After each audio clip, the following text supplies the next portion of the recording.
Assalamualaikum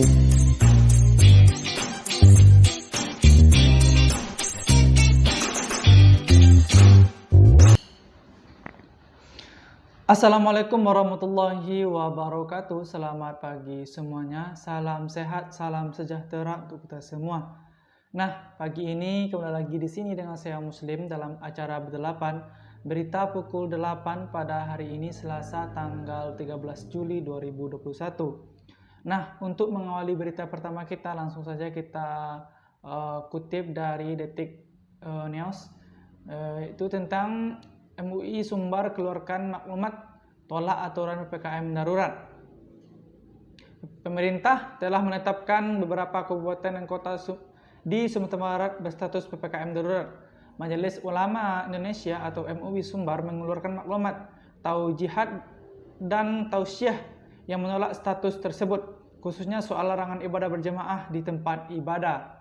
Nah, dalam surat bernomor 3 tahun 2021 itu yang beredar hari ini atau tepatnya kemarin, Sumatera Barat memandang bahwa pembatasan kegiatan masyarakat dilakukan bukan karena sebatas mereka bisa berkumpul, tetapi karena adanya kemungkinan terjadinya kerumunan, sehingga pemutusan rantai penularan yang diharapkan menjadi salah satu cara pengendalian pandemi COVID tidak terwujud. Nah, kata edaran yang ditandatangani oleh Ketua Umum MUI Sumbar itu yaitu Buya Gus Rizal Gazahar bersama Sekretaris Umum yaitu Dr. Zulfan. Nah, dalam surat itu dilanjutkan, bila penyediaan kegiatan ibadah tetap dipaksakan, maka akan berakibat hilangnya kepercayaan masyarakat, khususnya umat Islam terhadap usaha pengendalian wabah COVID-19, lanjut MUI Sumbar.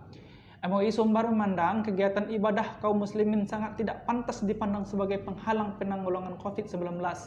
Menurutnya, sikap keberagaman harus dijadikan sebagai bagian yang terdampak oleh wabah tersebut. Nah, karena itu menjadi kewajiban semua pihak untuk menjaga peningkatan pengamalan ajaran agama, apalagi dalam kondisi semakin mewabah COVID di seluruh penjuru umat. Nah, jadi kemarin MUI Sumatera Barat mengeluarkan maklumat menolak PPKM darurat, khususnya di bidang penadaan penutupan tempat ibadah. Jadi MUI Sumbar menolak keras terhadap PPKM ini, khususnya di bidang penutupan tempat ibadah, karena tidak akan terwujud pengendalian COVID kalau hanya di satu bidang saja. Oke teman-teman, untuk berita kedua, kali ini kita kutip dari suara.com, yaitu tentang seorang dokter yang viral, yaitu Dr. Lois yang tidak percaya akan adanya COVID-19.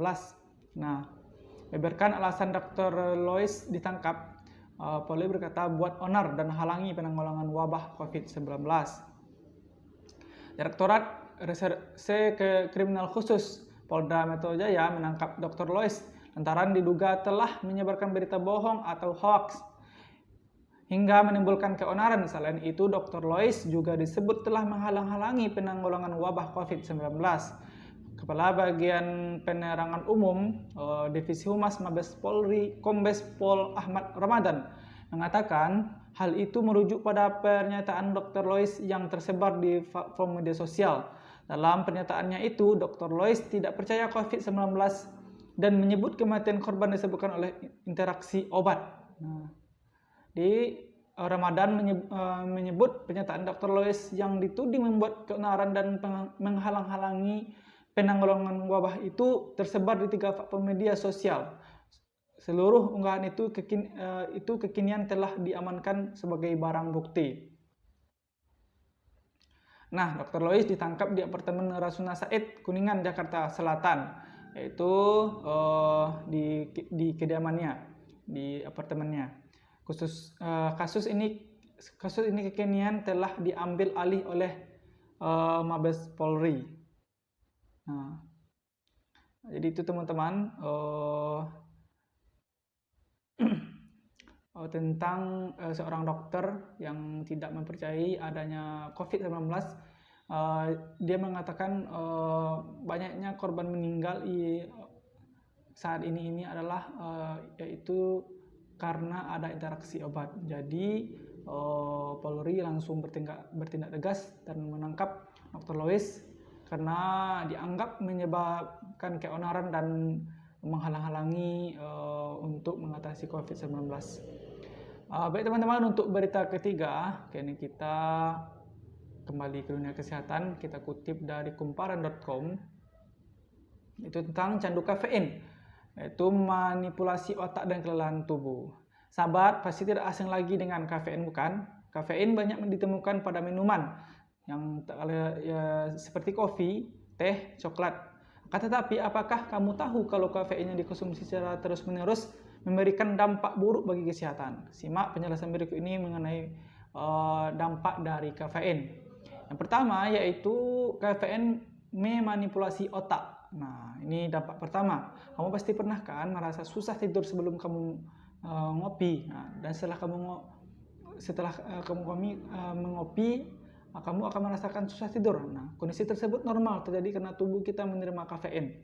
Kafein di dalam tubuh akan memblokir komponen kimiawi yang membantu manusia untuk tidur dan akan memperbanyak produksi adrenalin. Nah, jadi itu teman-teman. Jadi teman-teman, setelah minum kopi susah tidur, jadi itu adalah normal karena kafein ini memblokir komponen kimiawi yang membantu manusia untuk tidur. Nah, yang kedua yaitu kafein dan rasa candu. Sahabat, tubuh manusia memiliki senyawa adenosine atau adenosine yang berperan memberi rasa kantuk. Nah, kamu perlu tahu jika konsumsi kafein akan menggeser posisi adenosine ini. Nah, jadi kafein ini memiliki kerja yang berbanding terbalik dengan adenosine. Jadi konsumsi kafein justru akan membuat otak kita kembali terjaga.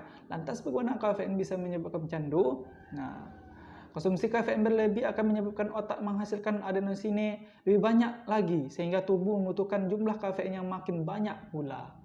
Nah, jadi itu teman-teman mengakibatkan candu dan menghilangkan rasa kantuk. Nah, yang ketiga yaitu kopi dan kebiasaan masyarakat Indonesia. Apakah kamu pernah menemukan fenomena jika tubuh tidak minum kopi, maka organ tubuh tidak dapat berfungsi secara maksimal? Nah, kebiasaan ini lama-kelamaan menyebabkan candu loh, sahabat. Karena pada dasarnya kafein merangsang otak sama seperti kokain. Nah, heroin dan amfetamin.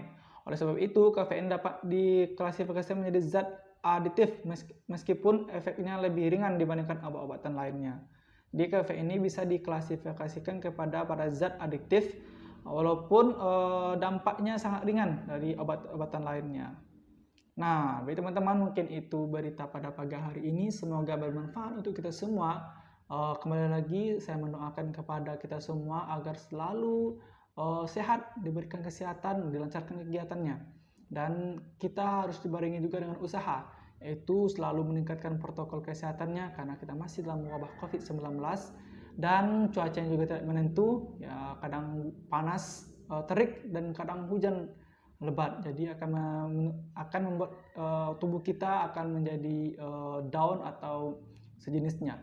Oke teman-teman, izinkan saya di sini undur diri. Saya akhiri dengan assalamualaikum warahmatullahi wabarakatuh.